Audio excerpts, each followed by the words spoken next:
శ్రీ గురుభ్యో నమః. శ్రీమాత్రే నమః. మా భక్తి టీవీని ప్రోత్సహిస్తున్నటువంటి మా ప్రేక్షకులందరికీ ధన్యవాదాలు తెలియజేస్తూ, ఖగోళంలో అనేక రకాల మార్పులు జరుగుతూ ఉంటాయి అని మనం ఎప్పుడు చెప్పుకుంటూ ఉంటాము. గ్రహస్థితుల మార్పు వల్ల అనేక విచిత్రాలు జరుగుతూ ఉంటాయి. ఒక్కొక్క రాశిలోంచి గ్రహము మరొక రాశిలోకి వెళ్తూ ఉన్నప్పుడు దాని పరిమిత కాలం అయిపోయిన తర్వాత ఆ గ్రహం యొక్క ఫలితాలు, ఆ సంచరించేటటువంటి రాశి ఫలితాలు, నక్షత్ర ఫలితాలు, ఆ గ్రహం యొక్క ఫలితాలు, అలాగే ఆ రాశి యొక్క తత్వాన్ని బట్టి, గ్రహం యొక్క తత్వాన్ని బట్టి ఇలాగా అనేక రకాల మార్పులు వస్తుంటాయి. మళ్ళీ గ్రహము చూసేటటువంటి రాశి, ఆ గ్రహాన్ని చూసేటటువంటి రాశి, ఇలాగా అనేక రకాల మార్పులు వస్తూ ఉంటాయి. లగ్నాన్ని బట్టి ఈ మార్పులు అనేవి కూడా చాలా సహజంగా సంభవిస్తూ ఉంటాయి. అయితే ఇక్కడ మనం చెప్పుకునేటటువంటి ముఖ్యాంశం ఏమిటి అంటే, మార్చి నెలలో 30వ తేదీన మనకి ఉగాది వస్తూ ఉన్నది. అయితే ఉగాది రోజునే మరి ఒక విశేషం కూడా జరుగుతుంది. ఉగాది అనగానే యుగానికి ఆది అని చెప్పుకుంటూ ఉంటాము. ఇది ఆ రోజు ఏ గ్రహం అయితే ఆ వారానికి అధిపతిగా ఉన్నారో ఆయన మనకి రాజుగా ఉంటారు. అయితే ఇక్కడ ఉగాది సంగతి పక్కన పెడితే అదే రోజున ఇంకొక ముఖ్యాంశం ఏం జరుగుతోంది అంటే, మీన రాశిలో 6 గ్రహాల కలయిక ఏర్పడుతుంది. ఇది ఎప్పుడో ఒక్కసారి కానీ సంభవించదు, చాలా సంవత్సరాలకి ఒక్కసారి సంభవిస్తూ ఉంటుందన్నమాట. ఇది చాలా అన్ఎక్స్పెక్టెడ్ అని చెప్పచ్చు. అయితే ఈ 6 గ్రహాలు మీనరాశిలో కలుసుకుంటూ ఉన్నాయి. ఇలా మీనరాశిలో కలుసుకోవడం వల్ల జలతత్వం ఉన్నటువంటి రాశి అవుతూ, మీనరాశి గురువుగారి యొక్క ఆధిపత్యం ఉంటూ ఉన్న రాశి కాబట్టి చాలా అద్భుతమైనటువంటి పరిణామాలు, శుభ పరిణామాలు ఉంటూ ఉంటాయి అనేది ఒకటి చెప్పచ్చు. తర్వాత ఈ 6 గ్రహాల యొక్క పరిస్థితి ఎలా ఉంది మనకి అని గనక చూసినట్టయితే, శని గారు అప్పుడప్పుడే కుంభరాశి మారి మీనరాశిలోకి వెళ్ళారు. ఇంకా ఒక్కరోజు కూడా అవలా వెళ్ళి 0 డిగ్రీల 13 నిమిషాలలో ఉన్నారు. పూర్వభాద్ర 4వ పాదంలో ఉన్నారు. 3వ పాదం వరకు మనకి కుంభరాశిలో ఉంటూ ఉండగా 4వ పాదం మీనరాశిలో ఉంటుంది. 4వ పాదంలోకి జస్ట్ ఎంటర్ అయ్యారనమాట. తర్వాత రాహు గారు 2 డిగ్రీల 40 నిమిషాల్లోకి వచ్చారు.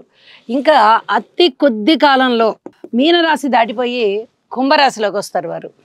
ఈయన కూడా పూర్వభద్ర 4వ పాదంలోనే ఉన్నారు. తర్వాత శుక్రాచార్యుల వారు 3 డిగ్రీల 56 నిమిషాల్లో ఉన్నారు. వీరు ఉత్తరాభాద్ర 1వ పాదంలోకి వచ్చారు. ఇక బుధుడి యొక్క నీచ స్థితి ఉంటుంది మీనరాశిలో.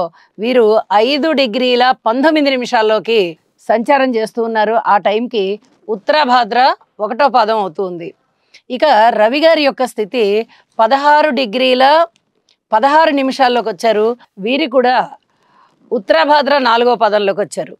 ఇక చంద్రుని యొక్క స్థితి 19 డిగ్రీల 42 నిమిషాల్లోకి వచ్చారు. రేవతి నక్షత్రం 1వ పాదంలోకి వచ్చారు. మరి అయితే మనం ఇక్కడ ఒక అంశాన్ని తెలియజెప్పుకోవచ్చు. చంద్రుని యొక్క స్థితి 2.5 రోజులు ఉంటుంది కదండి. మరి ఈ 6 గ్రహాలు కలిసినప్పుడు ఇక్కడ 19 డిగ్రీల్లోకి వచ్చేసారు కదా, అంటే ఆ ముందు రోజు కూడా ఇదే రాశిలో సంచరిస్తూ ఉండొచ్చు కదా అని ఒక అనుమానం వస్తుంది. నిజంగా కూడా సంచరిస్తూ ఉంటారు. 29వ తేదీ మార్చిన, అలాగే 30వ తేదీ మార్చిన ఈ 2 రోజులలోనూ ఈ 6 గ్రహాల యొక్క కలయిక మీనరాశిలో జరుగుతుంది. ఇది చాలా చాలా గమనించదగ్గ విషయం. దేశకాలమాన పరిస్థితుల్లో ఉగాది రోజున 6 గ్రహాలు ఒకటే రాశిలో ఉండడం అనేది చాలా మంచిది.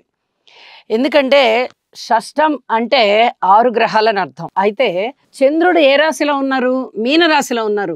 మీనరాశిలోనే 6 గ్రహాల కలయిక ఏర్పడుతూ ఉంది. ఇది ఉగాది రోజు ఏర్పడడం అనేది చాలా చాలా మంచిది. అంటే ఉగాది రోజు కూడా కొనసాగుతోందనమాట.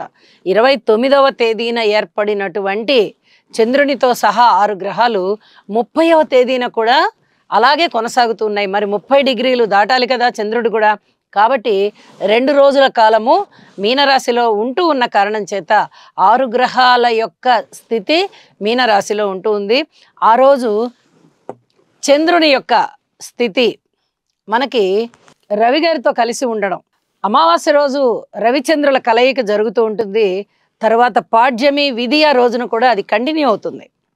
ఆ రోజు మనకి విశ్వావసు నామ సంవత్సరం ప్రారంభమైపోయింది. ఇలా విశ్వావసు నామ సంవత్సరము అదే రాశిలో, మీన రాశిలో ఏర్పడడము చంద్రుని యొక్క గమనము ఇంకా అక్కడే ఉండడము, 6 గ్రహాల కలయిక ఉండడము, దేశకాలమాన పరిస్థితులకి, ధరవరలకి, తర్వాత ఈ ఎండలు ఎలా ఉన్నాయి, వానలు ఎలా ఉన్నాయి, దేశంలో ప్రజల యొక్క మానసిక భావనలు ఎలా ఉంటాయి, ఇలాంటి వాటన్నిటికీ సంబంధించి ఇది చాలా బాగా చెప్పుకోవచ్చు మనం. అయితే ఈ షష్టగ్రహ కూటమి అసలు 6 గ్రహాల కలయిక మీనరాశిలో జరుగుతూ ఉన్నందువల్ల ఏ ఏ రాశుల వారికి బాగుంటుంది అనేది మనం ఒక్కసారి ఆలోచించినట్టయితే, మీనరాశిలో 6 గ్రహాలు వీరు ఏ వర్గానికి చెందిన వారో కూడా ఇప్పుడు మనం ఒకసారి తెలియజెప్పుకుందాం. శని, రాహు, శుక్ర, బుధ, రవి, చంద్ర. ఇక్కడ 6 గ్రహాలు వరుసగా రాసుకున్నాం కదా. శని గారు కానీ, రాహు కానీ, శుక్రుడు కానీ, బుధుడు కానీ, ఈ 4 గ్రహాల కలయిక వచ్చేసి శని వర్గంలోని గ్రహాలు ఇవి.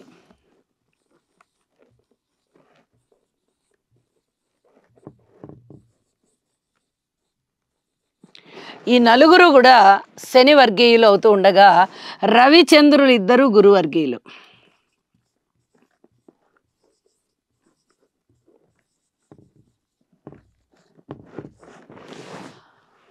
గురువర్గీయులు అవుతూ ఉండగా అంటే ఇరు వర్గాల వారు కూడా మీనరాశిలో కలుసుకుంటారు. ఇది చాలా చెప్పదగినటువంటి సూచన. ఎందువల్ల అంటే ముందర క్షేత్రానికి ఒక మహత్యం ఉంటుంది, ఆ రాశికి ఒక తత్వం ఉంటుంది, క్షేత్రానికి కూడా తత్వం ఉంటుంది. ఇది మీనరాశి గురువుగారి రాశి. మీనరాశి ద్విస్వభావ రాశి.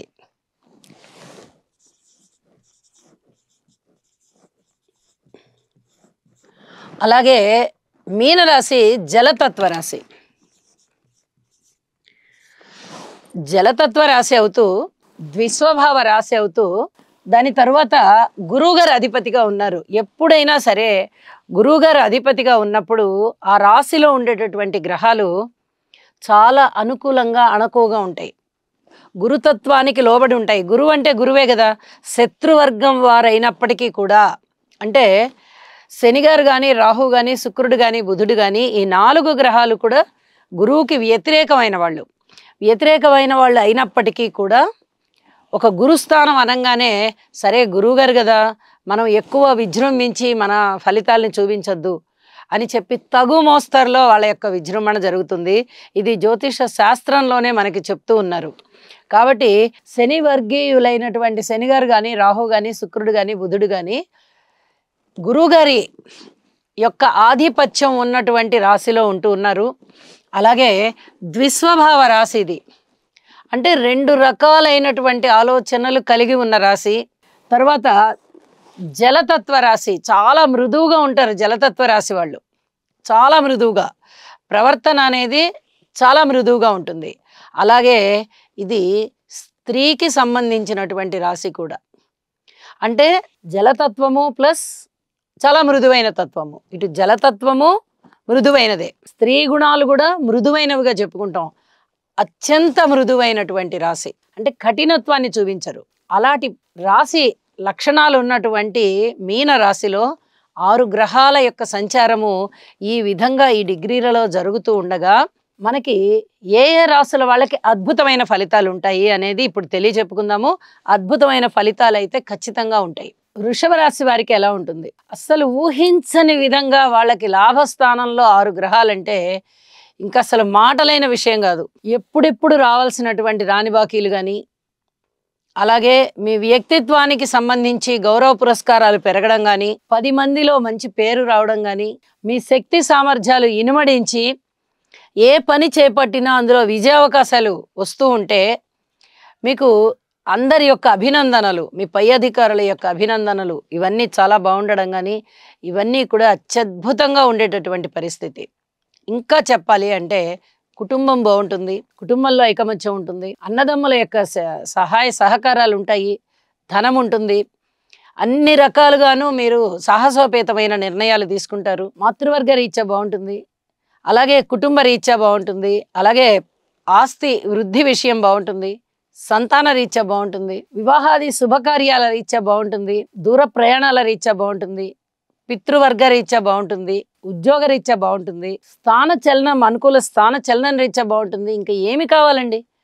అన్ని రకాల భావాలు కూడా ఇక్కడ ఇంచుమించుగా 6 గ్రహాల కలయిక లాభస్థానంలో జరుగుతూ ఉండడం వల్ల ఇంకా మీకు ఒక రేంజ్లో అద్భుతాలు అందుకుంటారు మీరు.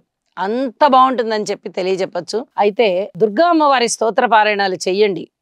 మరి ఇంకా వేరే ఏమన్నా ఇబ్బందికరమైన అంశాలు ఉన్నాయా అంటే, కుటుంబంలో ఏదైనా అనైక్యత ఏర్పడితే ఐకమత్యానికి మీరు పాటుపడండి. ఖచ్చితంగా ఐకమత్యం ఉంటుంది. సంతాన రీత్యా ఇబ్బందికరమైన పరిస్థితులు ఉన్నట్టయితే సంతాన రీత్యా కొంచెం ఓర్పు కలిగి ఉండండి. అలాగే రవి రాహుల యొక్క కలయిక కూడా జరుగుతుంది లాభస్థానంలో. ఎవరికైనా జన్మ జాతకములో పితృదోషాలు ఉన్నట్టయితే ఈసరికే మీరు దాని పరిహారాలు చేసుకున్నా, లేదా ఉన్నాయి అని తెలిసి ఇంకా పరిహారాలు చేసుకోకపోయినా రవి రాహులకి స్తోత్ర పారాయణాలు చేసుకోండి. చాలా చాలా అద్భుతమైనటువంటి ఫలితాలు మీకు ఇప్పుడు ఉంటాయి అని చెప్పి తెలియజేస్తూ ఉన్నాను. సర్వే జనా సుఖినో భవంతు.